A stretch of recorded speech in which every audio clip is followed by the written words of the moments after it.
کہ کل میں علم اس مرد کو دوں گا جو اللہ اور رسول سے محبت کرتا ہوگا، وہ غیر فرار ہوگا۔ مسلمانوں کو کیسے فتح نصیب ہوئی؟ فتح مکہ کے موقع پر بھی علم اسلام آپ ہی کے ہاتھوں میں رہا۔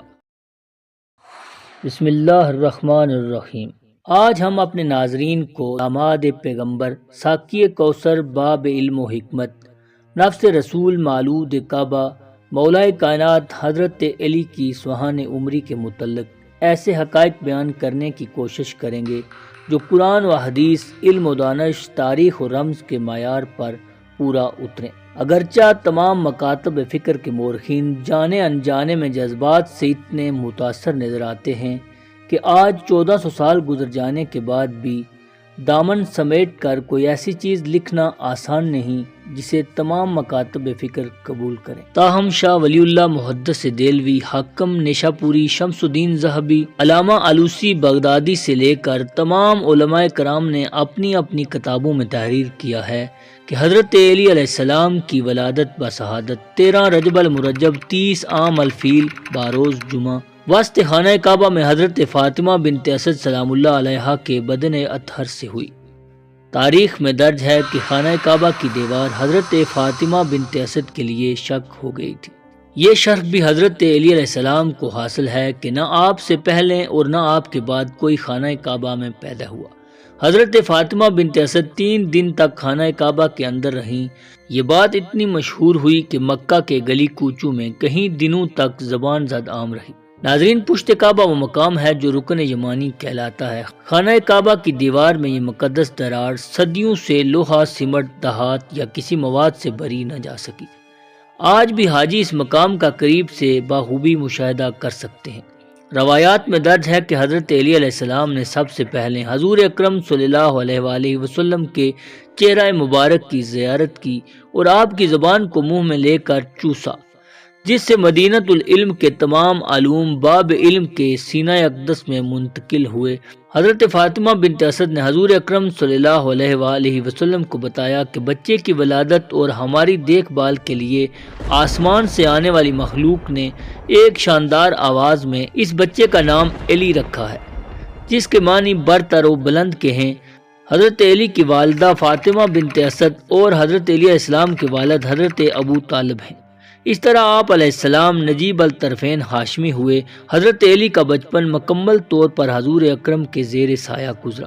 دعوت العشیرہ کے دن وہ حضرت علی علیہ السلام کی شخصیت ہی تھی جس نے محمد صلی اللہ علیہ وآلہ وسلم کے پکارنے پر ایک کونے سے کھڑے ہو کر فرمایا تھا کہ ہے محمد مصطفیٰ، اگرچہ میری عمر چھوٹی، ٹانگیں دبلی پتلی، مگر میں آپ سے نصرت و دوستی کا وعدہ کرتا ہوں، جس پر آپ نے علی علیہ السلام کو بلا کر سینے سے لگایا اور فرمانے لگے، بے شک تو میرا بھائی، میرا خلیفہ اور میرا جانشین ہے، تمام لوگوں پر واجب ہے کہ اس کی بات کو سنو اور اس کی اطاعت کرو۔ اس خاندان جان کی پرواہ کیے بغیر چراغ رسالت کی ایسے حفاظت کی کہ تاریخ میں جس کی نظیر نہیں ملتی۔ ہجرت مدینہ کے وقت بستر مرگ پر سکون اور اطمینان سے سونے والے 23 سالہ جوان کا نام علی ابن ابی طالب ہی تھا۔ 2 ہجری کو مشرکین قریش اور مسلمانوں کے درمیان لڑی جانے والی جنگ کا علمدار اور 70 میں سے 35 مشرکین کو واصل جہنم کرنے والے مرد مجاہد کا نام بھی علی ابن ابی طالب ہی تھا۔ جب مشرکین قریش نے للکارا کہ ہے محمد ہمارے مقابلے میں کسی ایسے کو روانہ کریں جو شجاعت و بہادری میں ہمارا ہمسر اور قبیلہ قریش سے ہو، تب بھی شجاعت علی ہی اسلام کے کام آئی۔ سن 3 ہجری غزوہ احد میں حضور اکرم صلی اللہ علیہ وسلم کی طرف سے ذوالفقار کا عطا ہونا بھی اسی شجاعت کی ایک کڑی تھی۔ جنگ احد میں جب تمام جانصاران رسول صلی اللہ علیہ وآلہ وسلم شکست کے خوف سے دوچار تھے، اس وقت بھی مرد میدان کا خطاب جس کے حصے آیا وہ مولا کائنات حضرت علی ابن ابی طالب علیہ السلام کی ذات اقدس تھی۔ اگر 4 ہجری میں ہونے والے غزوہ بنو نذیر کی بات کی جائے تو بھی علم اسلام حضرت علی علیہ السلام کے ہاتھوں میں رہا۔ قتل رسول کا ارادہ کرنے والے غزوق نامی یہودی کا سر بھی ذوالفقار ہی سے جدا کیا گیا تھا۔ ناظرین، اگر تاریخ اسلام کو غور سے دیکھا جائے تو امیر المومنین کی شجاعت و بہادری کے بے مثال کارنامے موجود ہیں۔ دعوت ذوالعشیرہ سے سن 11 ہجری رحلت رسول صلی اللہ علیہ وآلہ وسلم تک اس شمع رسالت کے پروانے کو حفاظت رسول کے لیے سرگرداں ہی دیکھا گیا ہے۔ اسی لیے غزوہ خندق کے موقع پر آپ صلی اللہ علیہ وآلہ وسلم نے فرمایا تھا کہ ہے علی، آج تیرے ہاتھوں سے لگنے والی ایک ضرب کی عبادت پوری دنیا و آسمان میں بسنے والی مخلوق کی عبادت سے افضل ہے۔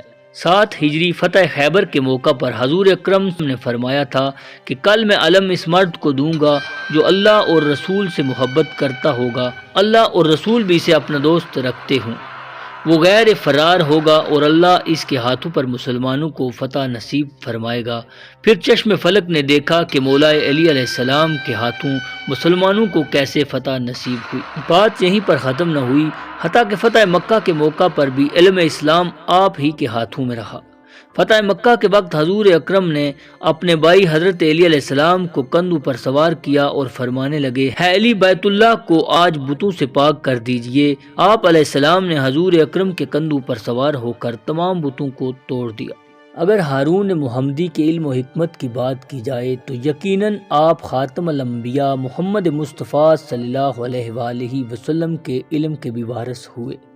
حضور اکرم نے خود فرمایا، میں علم کا شہر ہوں اور علی اس کا دروازہ ہے، اور دوسری جگہ فرمایا کہ میں حکمت کا شہر ہوں اور علی اس کا دروازہ۔